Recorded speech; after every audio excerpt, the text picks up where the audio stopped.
Hey everybody, this is a real quick video in case you have an Amazon Fire tablet and you need to do a hard reset to the factory default settings on it. Now you're going to want to do this for one of two reasons. The first one is troubleshooting. If you're having any issues with this tablet not responding, if it's lagging or frozen or anything like that, if it's not connecting to the internet, a hard reset can fix a lot of these issues. Now this is going to wipe everything off of it, so you'll need to set it up again. And that's the second reason you might want to do this. If you're just trying to get this back to the way it was when it came out of the box, if you forgot the pin or something like that, you can go ahead and just get it back to the way it was when it came out of the box and do.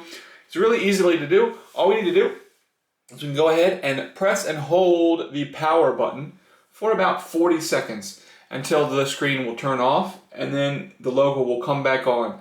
And once that comes back on, then release the power button and press the volume down button and press and hold, start to press and hold the volume down button. And then from there you should see two screen options pop up, and one of them being reset to factory defaults. So you'll use the power button to select that reset to factory defaults, and then you'll confirm that you want to do the reset by tapping on erase everything. Once you do that, everything will be wiped off and it will be back to the way it was when it came out of the box.